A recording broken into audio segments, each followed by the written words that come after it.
Good evening, and welcome to SL Tonight. Tonight, we're doing something a little different. You know the drill by now. You see war stories, Hitchcock anthologies, the great, the horror, and suspense tradition. But tonight, we're stepping outside that usual territory, into something I've been wanting to get to for a while. Strange Suspense Stories, Issue 19, Charlton Comics, July 1954. Now, Charlton was not EC. Nobody's going to pretend otherwise. EC had Kurtzman, Wood, Davis, Feldstein, the absolute top tier of the form. Charlton was a smaller operation out of Derby, Connecticut, running on tighter budgets and faster turnarounds. But what Charlton had, and this issue has it in abundance, is the same basic engine that made pre-code comics work. Short stories with a twist, characters who think they are clever and find out they are not, and a fundamental belief that the universe has a sense of irony and is not afraid to use it. Also, this issue has Steve Ditko on two pieces, cover and interiors. The same Steve Ditko who would go on to co-create Spider-Man and Doctor Strange. In 1954, he was a young artist finding his footing at Charlton, and you can already see exactly what he was going to become. 6 comic stories, 1 text piece, gangsters, a stolen atom bomb, a violinist who can collapse buildings, a mountain lion, and 1 very ordinary American with a very extraordinary secret. Let's get into it. We open with Give Back My Body.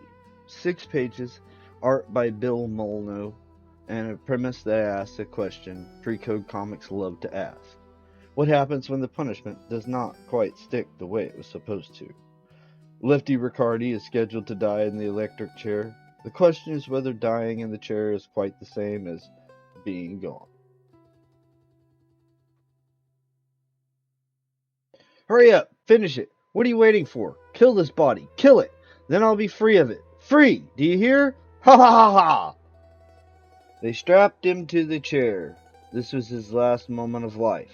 He squirmed and sweated, waiting for death to free him from a bond worse than any prison. A criminal's body. A body that was not his own. Like many a bored person, John Billings, the famous broker, craved excitement. But his urge for adventure soon grew cold until he met Professor Arano, 2-bit confidence man and ex-carnival magician who introduced him to cults, voodoo, societies, and other trivia, all for a price.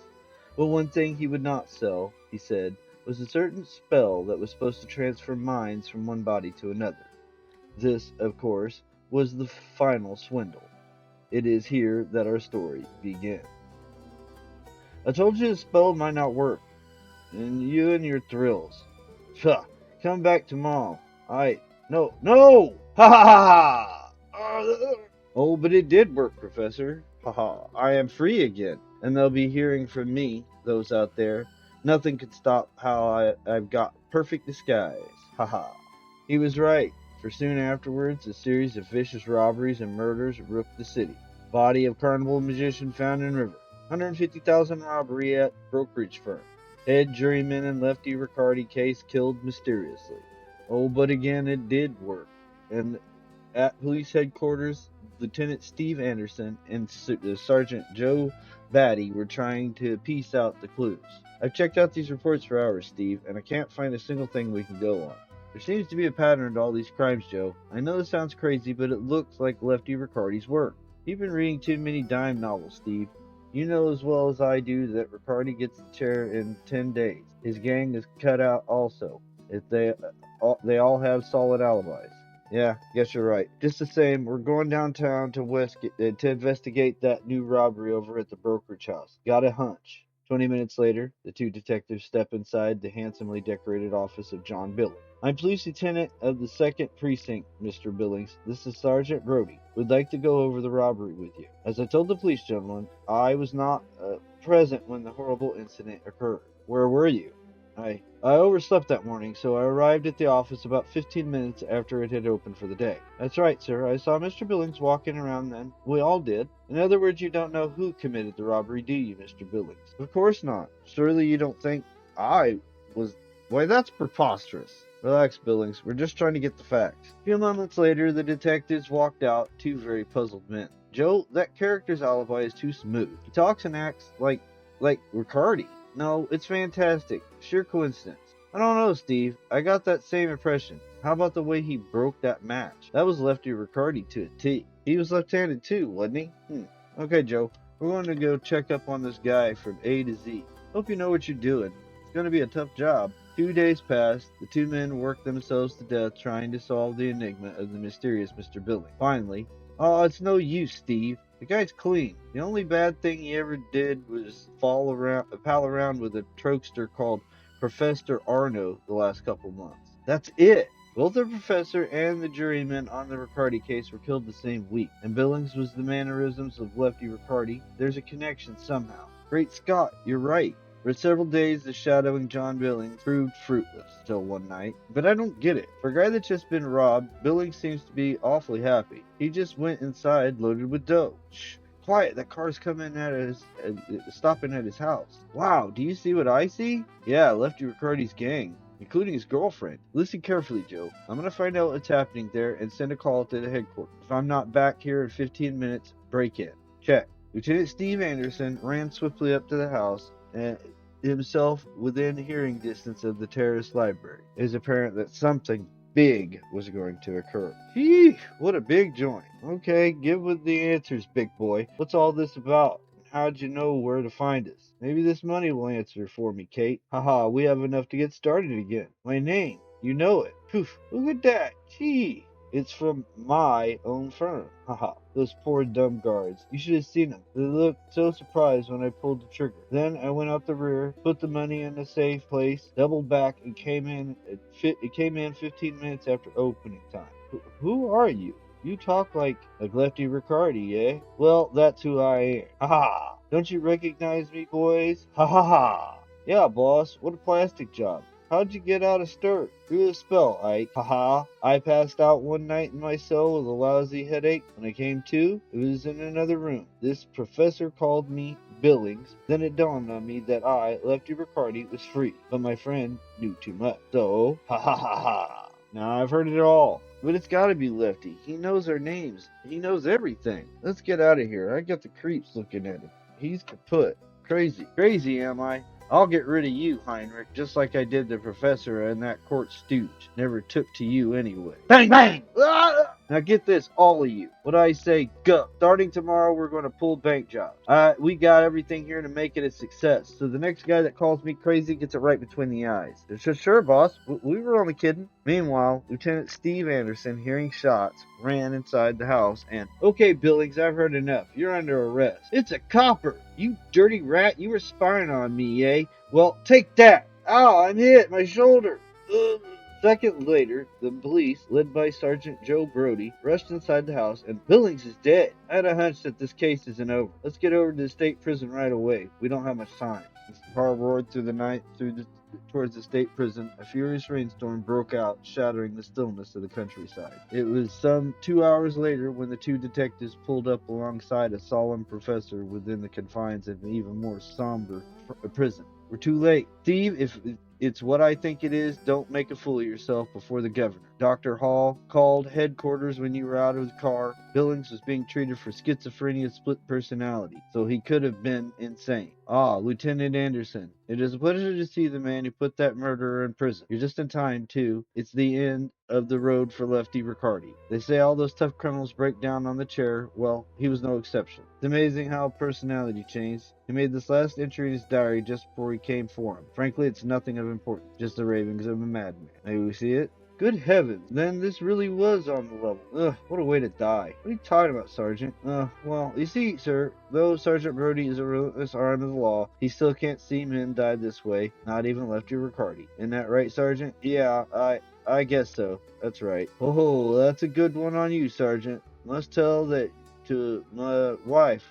Ho ho ho. And as the governor's laughter rang out in the rain-filled night, the hearse slowly disappeared behind a curve in the road. Inside, a dead man who had wanted to die. Yeah. Molyneux's art is workmanlike, but the premise carries it. That is the Charlton formula. The concept does the heavy lifting. On to story 2. All Burnt Up is 4 pages and a very simple premise. A gangster who needs quiet gets the opposite. Carl Memling scripted this one, and Memling had a gift for the mundane detail that makes crime comics work. The danger in this story is not the police, it is a kid. Al Blenheim was as hot as a 50-cent pistol. The law was breathing on his neck, but instead of finding safety in the hideout he had selected, he became all burnt up. The day after the First Federal Bank in Tottenham was robbed, a dirt-streaked car raced up to the home of Carol Cortez, widow of the infamous gunman Gary Cortez. Good and quiet here. Great place for me to duck out of sight until the heat dies. Carol's sure to take me in, or else. Al Blenheim, I haven't seen you since that job in Centerville when Gary got his. I need your help back, Carol, until I cool off a bit. I'll pay for the hideout. From what I hear, you and the kid could use a couple dollars. But my boy, Al, I'm trying to raise him right. I don't want him to become lawless like his father. Ain't a thing for you to worry about, Carol. As long as I'm here, I'll act like a perfect law-abiding gentleman. The kid'll never guess I got a police record as long as my... Whoops. Hee. Why, that sniveling brat. You mustn't mind Sammy, Al. He's just full of high spirits. There isn't an ounce of mischief in that boy. Things at the Cortez house were calm the rest of that day, but the following morning... You half-pint buzzard! I ought to brain you for jimmying open the trunk case of my car. That's my whole arsenal in there. I was only playing, Mr. Al. I got half a mind to punch your head off. No, please, Al. He's only a lad, just working off all his excess energy. You gotta show more understanding for a child of his tender years. Somehow, Al Blenheim did control his temper, until later that afternoon. I think I'll take a little snooze here in the room Carol told me to use. I don't think the cops will... Hello, Mr. Al. I was just looking around. I'll teach you snoop around my stuff, burst into my arsenal, now open the valise with the loot I grabbed on that First Federal Bank job over in Tottenham. Let me go, will you? A guy's gotta have something to interest him. I'll give you something to interest you. Over here in this ramshackle barn. You can blow the place up for all I care, just so long as you stay away from me. Here, make a set of electric trains out of these old pipes and junk, or a TV set, or a submarine. Say, I know just the thing. In a mechanic book I saw pictures of how to build just what I need. The hammering and clanking continued for hours, and Al Blenheim heaved a sigh of relief, but it was short-lived. That dreaded monster fooling around my getaway car again. This time I'm going to take him apart. I've been warning you, brat, but you insist on snooping around my stuff. Maybe I'll knock some sense in that dim brain of yours. No, Al, if you touch Sammy, I'll call the police. I mean it, Al. Try those strong-arm tactics on my son and I'll holler to the cops. You don't have any understanding of the younger generation. I don't have any understanding of all the gall. The phone. Only the Redmonger knows I chose this place for a hideout, and he was supposed to call me only if it was an emergency. Thanks, Red. I'll clear out right now. When the cops arrive here, all they're going to find are 2 corpses, Carol Cortez and that meddling half-pint brat of hers. 15 minutes later, oblivious to the noise emanating from the barn, Al Blenheim finished his packing and prepared to make a hurried departure. I'll get the bug warmed up, then step back into the house and finish off Carol and Sammy. They'll never tell no one I was here. The gas tank sounds like it's empty, but I know it was filled when... Sammy, that freaking kid, he must have drained it. This time nothing's gonna stop me, pea-brain. I'm gonna kill you, then your old lady. But before I do, confess, you swiped the gas from my tank, didn't you? Yes. for this thing you suggested I build. Say your prayers, Sammy. You made it hot for me once too often. Don't come any closer, mister. Al, I only followed the instructions in that mechanic's book exactly, and this thing will work. I'm warning you. Here it goes. Turn that thing off, or oh! Duck, kid. That guy's a killer. And toss that junk aside. Run for your life. Blenheim's dead. As cold as, hot as a mackerel. Jumpin' Jehoshaphat. It worked. I actually did build a flamethrower. Just like the one in the book. Sure glad Mr. Owl came here and gave me the idea. 4 pages and a very tidy little trap. Memling understood that the best crime irony is the kind that feels inevitable in retrospect. Story 3. Surprise package is my personal favorite in this issue, on premise alone. Gustav Perrin steals a miniature atom bomb. That's already a sentence. What happens next involves a suicidal stranger and a decision that Gustav Perrin will spend the rest of this story regretting. Dick Giordano draws it, the same Dick Giordano who would later become one of DC's most important editors and artists. In 1954, he was in Charlton, drawing a man losing a miniature atom bomb to a stranger jumping off a building. 4 pages. It was vital that Gustav Perrin get back that package he had hidden when the police were closing in. He was prepared to kill in order to get his hands on his surprise package. No one in sight, just me and the guard carrying what I've come to get. Now's the time to strike. Hey, what are you... You! What's going on down there? I've been spotted. I gotta get out of here. I have to run for it. If I get to the car, I might have a chance to make my getaway. This package, it might save my life. Those guards know how deadly it is. They're scared to death of hitting me or having me drop the bundle. Those are just warning shots to scare me. There's the car. I think I'm gonna make it. For more than a month, I've been waiting to get my hands on this package. The miniature experimental A-bomb inside ought to be worth $1 million to me. The car lurched forward with a thunderous roar. Mile after mile, Gustav Perrin twisted and turned, trying to throw off his desperate pursuers. But I've done everything but turn this heap inside out, and they're still on my tail. I gotta think fast. We're in town already. Luck's still with me. No one saw me ditch the chariot. I gotta duck out of sight before they get out of here. But where? Over there. They're sirens, closing in. They're zeroing in on me, all right. Only way I could slip out of this is to ditch the package. Not a second to lose. I'll stash the bundle in his coat pocket and then pick it up later. No use talking, Bert. I've made my mind up to do it. All the arrangements are in order. It's the only way for me. So long, pal. I gotta keep my eye on this skinny guy. If he should accidentally drop that package, I hate to think of what had happened. That other package on the floor. It must belong to him. Make it easier for me to trail him after I get rid of the cops.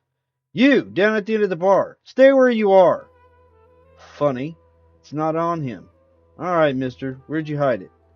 I don't know what you guys are talking about. If you've been trailing me like you claim, where would I have been able to ditch this package you're after? You got the wrong guy. Well, I'll be fried and fat. I could have sworn that he... My luck's holding out. I think they're going to let me go. I've got to get out of here fast without looking too anxious. That bag of bones in my package can't have gotten too far. There he goes, across the street. I'll tell him into a nice secluded spot. Then wham!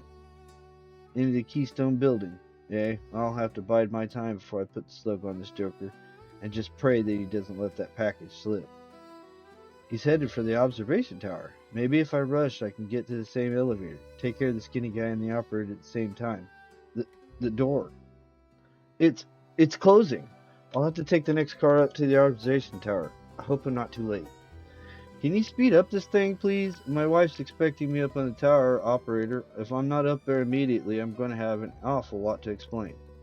I understand, sir. I'll be up there in a jiffy. The cable sang as the elevator kissed 1,000 feet into the sky. Then, hope I'm not too late. Oh no. That guy, he's climbing on the railing. My God, he's going to jump. I'm back, mister. Suicide isn't the answer to your problems. Besides, there's a deadly package in her coat pocket. I put it there myself. I know what's in it. When you hit the ground, the explosion will blast the city to pieces. Huh?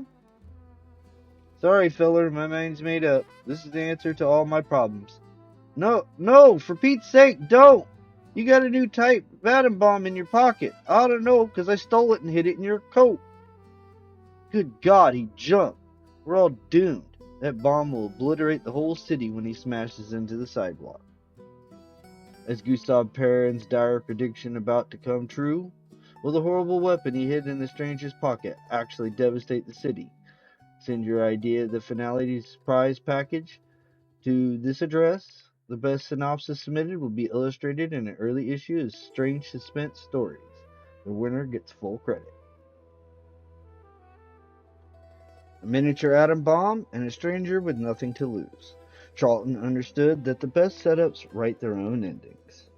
Before we move to the text story, this was originally a writing contest. The readers were invited to send their own endings, and the person that won would get credit and $10 in cash.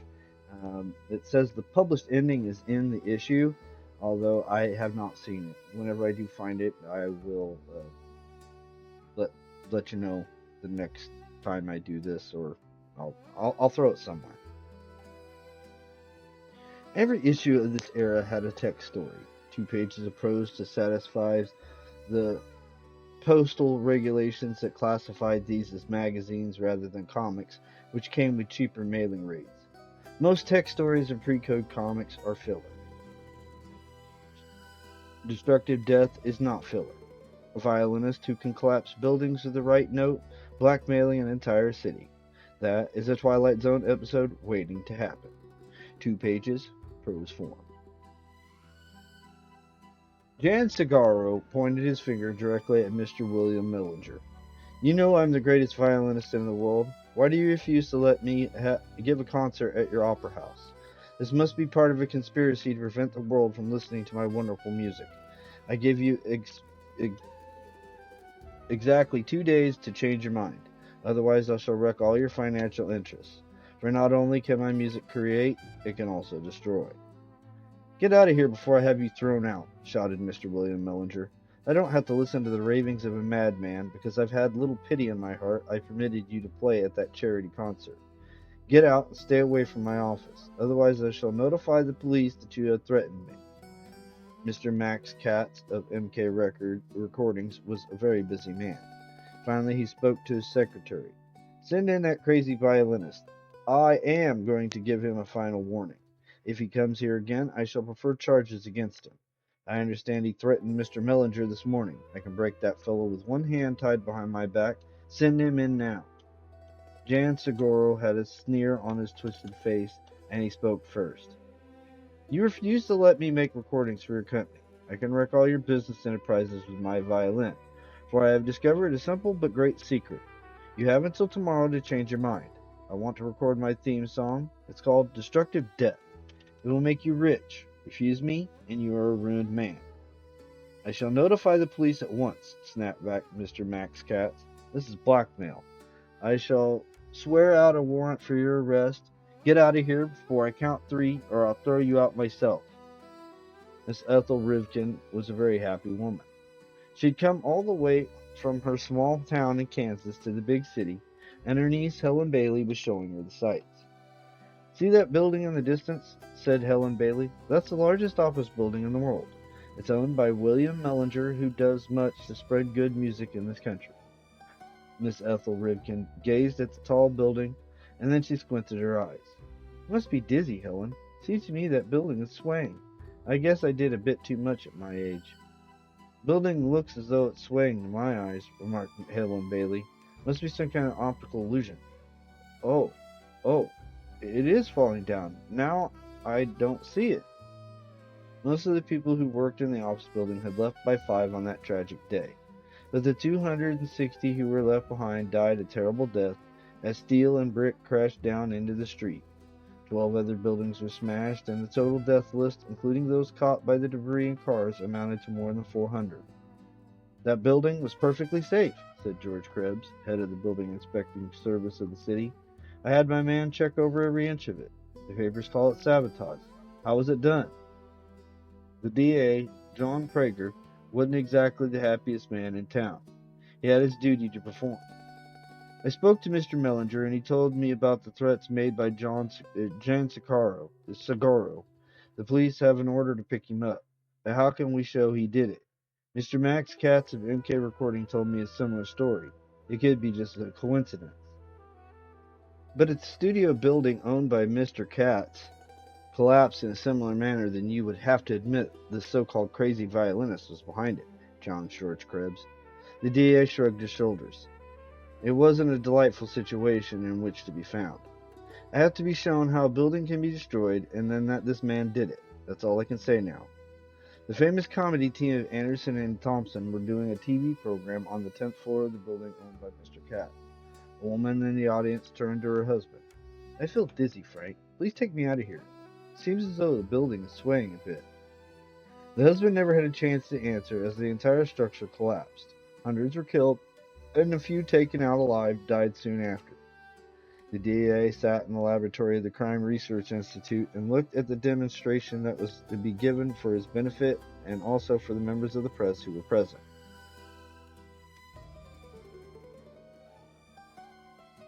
When I cause this tuning fork to vibrate, you will see the glass tumbler on the other end of this long table split into hundreds of bits, said Professor Michael Spann.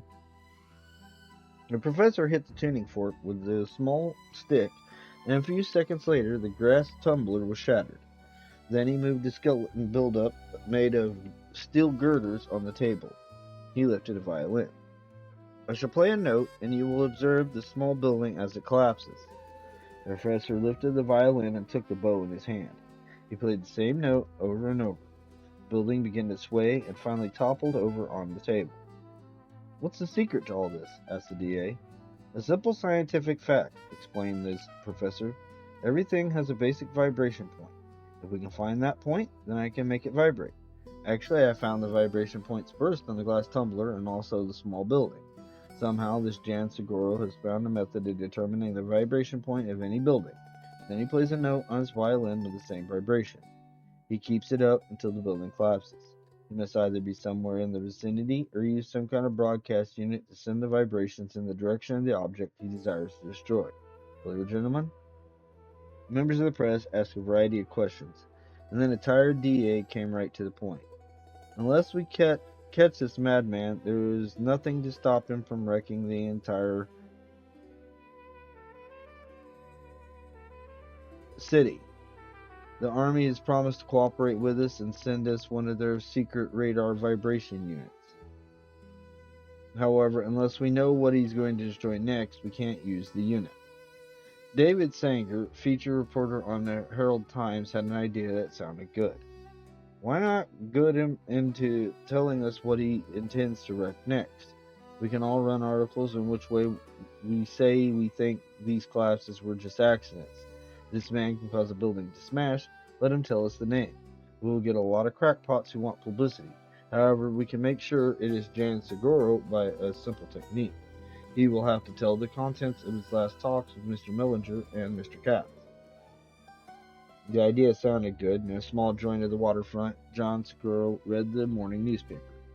So they doubt I was the genius, he half shouted in the room as he got up from his seat. I'll wreck the New River Bridge. I know its vibration point. I'll call them from a payphone because they can't trace a dialed call. Captain Ray Coleman looked at the dial of his radar unit. The needle was moving slowly.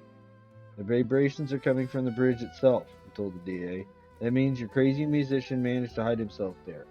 Contact your patrol cars at once. Close in on this man. I'm going to use their deflector rejector unit and see how it works. Actually, it throws back their vibrations to the source that sends them out. Patrol cars 36 and 45 hurried to the center of the bridge.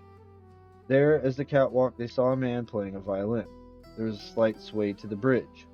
All motor traffic, pedestrians, and automobiles had been diverted from both ends of the bridge. I got orders to get him alive if possible, said Sergeant Mike O'Donlevy. We'll rush him together. As long as he was destined to live, the police officer was going to tell the impossible thing that happened. All of a sudden, this crazy guy dropped his violin. It was a funny song he was playing. He toppled over.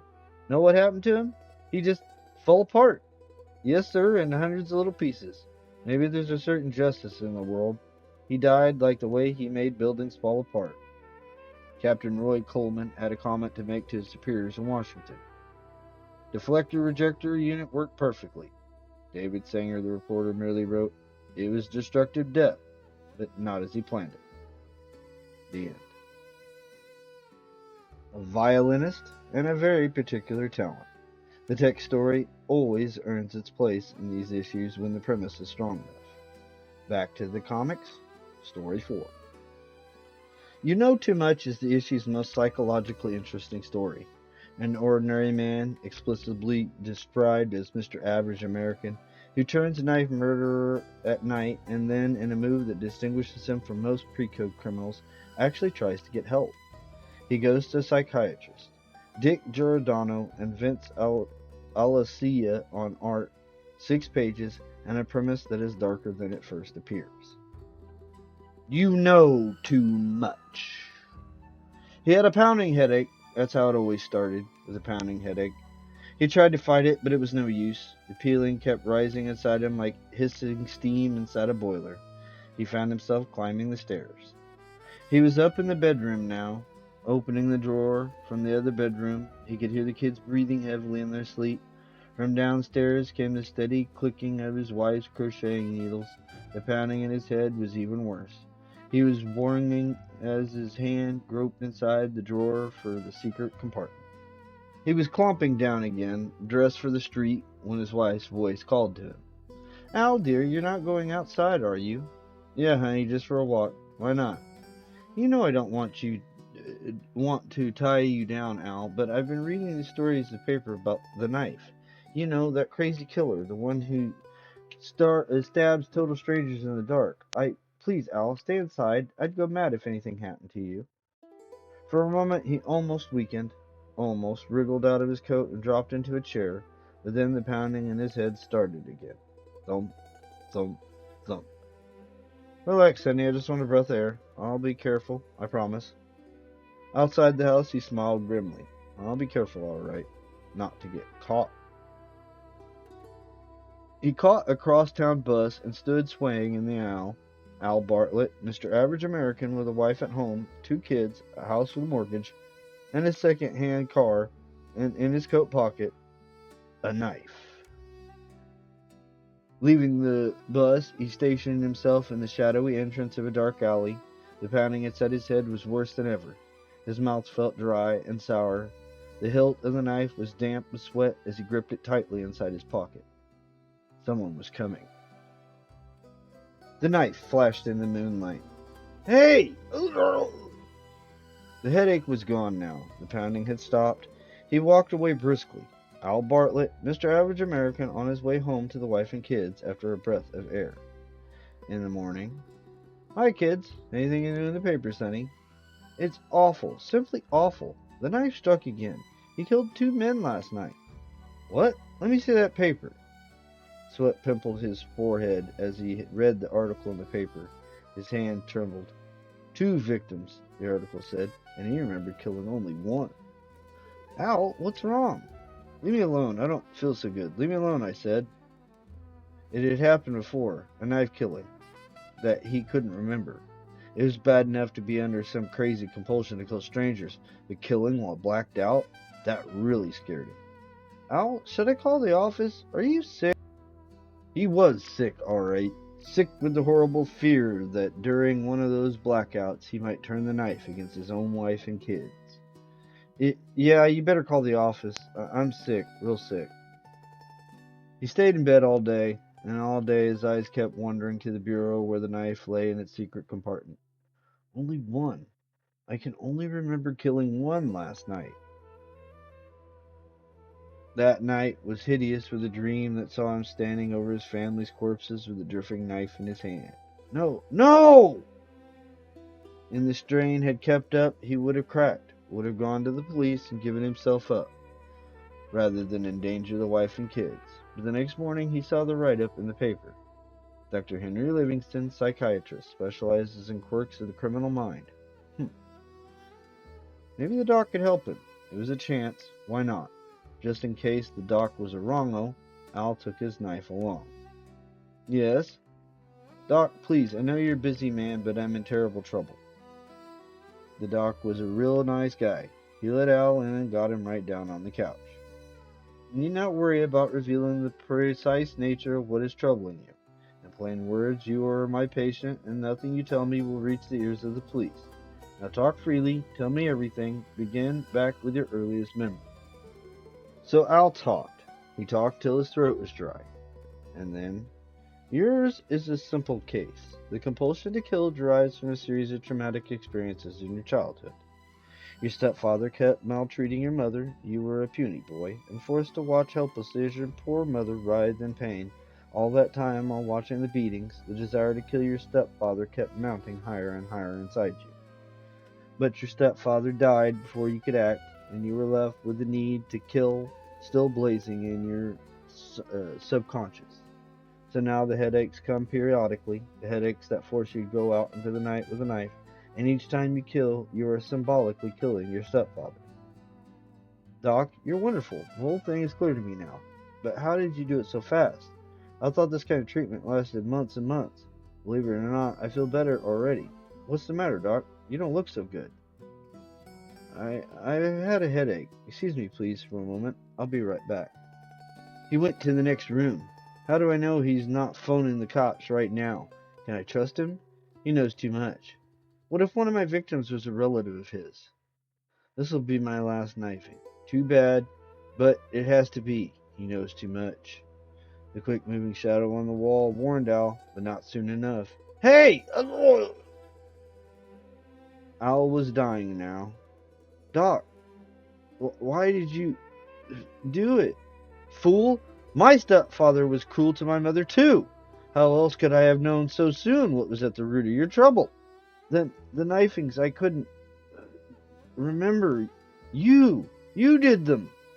Exactly. And sooner or later you would have wondered at the spy of my analysis, and you'd have guessed. That's why I had to kill you. You knew too much. And now, since your family might know that you came here today, I'll have to use my knife on them, too. Mr. Average American. 6 pages and a question that Pre-Code Comics kept asking in different ways. How ordinary is the person sitting next to you? Story 5, and this is the Ditko one. A nice quiet place, 6 pages, Steve Ditko on full art duties, pencils and inks. This is 1954 Ditko, 3 years before Spider-Man, 8 years before Doctor Strange. He's 26 years old and drawing criminals being chased by a mountain lion in the Charlton offices in Derby, Connecticut, and you can already see every single thing he was going to become. The figure work, the shadows, the specific way Ditko stages the scene so you feel the space around the characters. All of it's already there. Tony and Chopper wanted a quiet place. They're not going to get one. For the Chopper and Tony, the old bank's vaults had been eggshell easy, and ahead the perfect hideout lay waiting for them. It was a nice, quiet place. But fate planned fireworks now. Take that arm away, Tony. You crazy? What if Chopper sees? That old has-been sleeping like a pig back there. Once the heat's off, we'll give him the brush. Kate, go away together. Mexico, Rio, all the bright spots. Maybe not, Tony. Nobody ever gave old Chopper the brush off yet, up here in the sticks. Accidents got a way of happening. Soon. So that place, guess you'll be missing Kate when we're holed up there, Chopper. Yeah, no sense in her coming with us, though. She had no part of that bank heist. Unloaded your things for you, Chopper. Gun, swag, everything. A little peach, aren't you? Really take care of your number one boy. So long. Back for you when things look right. Take care, baby. Take care of Tony. That's it. I'll take care of him all right. Special case like this calls for special treatment, though. Perfect hideout. I gotta hand it to you, Chopper. You really pick 'em. This one won't be hard to take. Uh-huh. It's a nice quiet place. Just you and me, Tony. No snoopers to worry about. Guess we'll have to keep the fire going. You want me to get some firewood, Chopper? I'll do it this time, Tony. I want to take a look around. Get out before I take you apart with my bare hands. Double-crossing rat. Should have left him in the gutter where I found him 3 years ago. He's gotta go. There's no other way. What in the name of... Tracks of a cougar? Mountain lion? Big ones, too. 160 if the devil weighs an ounce. Must come poking around here looking for food. That's it. Sure. You're gonna get your feed, kitty. A regular banquet. A feast on rat. Later. Some chow. Figure I might catch a little snooze, Chopper. Not forgetting it'll be your turn to bring in wood, are you, Tony? I ain't forgetting, Chopper. If you don't wake when the fire burns down. Then I'll wake you, Tony. Don't worry. Nothing to do but wait now. Wood'll soon be gone, and that mountain cat should be out. Listen. He's close by. Have to move fast. This is the payoff, Tony. Sleeping like a baby. Doesn't suspect a thing. Just as well. Easy enough to set one of these things, too. There. It's done. And anchored to that root. I ought to hold a grizzly fast by the looks of it. Wind's just right. Ought to take care of the food scrap to this cougar. Bring him down here to his main course. Wake up, Tony. Guess I dozed off myself. Better get some wood in here before that fire goes out. Huh? Oh yeah, sure. Chopper, on my way. Guess you were smart taking the daytime trip, Chopper. Kinda weird and spooky around here now, and what's that? There's something up here, Chopper. Can you hear me? It's a mountain lion. And then... Ow! I stumbled into a trap, Chopper. Help me! Chopper, help! Sure, I'm gonna help you. I'm gonna blast you in two if you slip out of that trap, lover boy. What? No, Chopper, you got it all wrong. There was nothing like that between Kate and me. You gotta believe me, Chopper. Uh-huh. This I'm gonna enjoy, Tony. Nice of Kate not to let me forget my gun. I might need it. But the cougar, Chopper! It'll rip me ribbons! Help! Tony died quickly in the cougar's first snarling pounce. Not satisfied, eh? Coming for me. Come ahead then, cougar. Ready for you. But, click. Gun won't fire. Empty. Kate! She figured Tony and I might set too. I emptied the gun to help. No. That was the last word ever spoken by Chopper, brains and brawn of assorted banking enterprises. He was the wrong guy, and often wrong, but now, when a sated cougar crept back to its lair, he was right about that hideout. It really is a nice, quiet place. The end. Tony and Chopper wanted quiet. 1954 Steve Ditko had other plans. One more story. Story 6. And it's a short one. High Tension is 2 pages and was originally the winning reader submission to the write-in contest from Strange Suspense Stories number 16.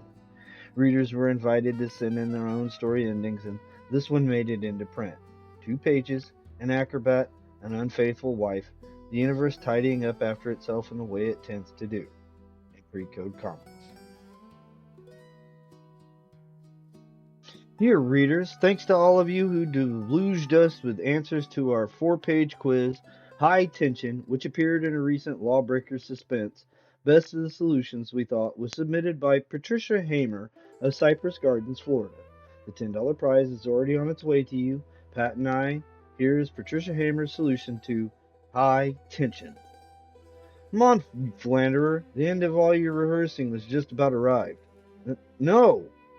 Discovering that his wife and Nick Russell, his aerial partner, are involved in a secret love affair, Alfredo Tarbello plots to kill the man who is wooing Tina away from him. And so, up on the perilous highway, as the 2 performers grimly rehearse their dangerous act, there is high tension. A nice quiet rehearsal you wanted, with no witnesses present. Let's work exactly as we will the night of our premiere, you said. Please, Alfredo, this is great. Ah! He's gone. Out of my life. And out of Tina's too. That gruesome crash could mean but one thing. Nick is smeared all over the place. Now to make it look like an accident by following myself. I'll take a nasty bouncing around on the safety net when I hit, but it's worth it to go scot-free. Alfredo Tarbello stepped out into the darkness of the deserted big top, gloating over his foolproof plan, but as he plummeted down, doubt began to gnaw at his brain. What did Nick mean when he said that this would be exactly like regular performance? Could it be that Good Lord! He could have meant that we were rehearsing without the safety net. If it was not down there, I'll plunge to my death. At precisely that moment, a figure moved out of the darkness on the floor of the big top. Nick's idea of having me cut the safety net is risky, but it will free us forever of Alfredo's meddling. I saw his body crashing down. Nick must have succeeded in my cursed husband's fall. I'd better make sure. He's dead, all right, and barely recognizable. Nick and I will say it was an accident. No, this isn't Alfredo. It's my lover. How can fate be so cruel? This must be my punishment for helping to plot Alfredo's death. Eee! There's a terrific crash and then grotesque silence. A few moments later, after the big top lights had been turned on, hard to believe that all three of them could have piled up like this. Three of the greatest aerialists in the business, dead. How could it happen? The dizzying heights, the grueling routines, the high tension they worked under, that's the only possible explanation. And that is Strange Suspense Stories, issue 19. Charlton Comics, July 1954. 6 comic stories, 1 text piece, and a back cover ad offering you free miniature dog you can carry in your pocket. Different time. What I want to say about this issue is what I want to say about all of the pre-code anthologies when they are working properly. The engine is irony. Every story here is built on the same chassis, a person who thinks they have control of a situation, and a universe that disagrees. Lefty Riccardi thinks the electric chair is the end of his problems. Gustav Perrin thinks stealing a miniature atom bomb is a manageable situation. Tony and Chopper think the mountains will be quiet. None of them are right. That is not horror. That is not even really crime fiction in the traditional sense. That is the specific pleasure of watching the universe correct for human overconfidence, and these comics understood that pleasure completely. Steve Ditko understood it particularly well. A nice quiet place is the best thing in this issue, and it would have been the best thing in most issues. He was 26 years old. Strange Suspense Stories ran until 1965. There are 63 issues on Comic Book Plus. We may be back. Felix Lubezki signing off from SL Tonight. Good night.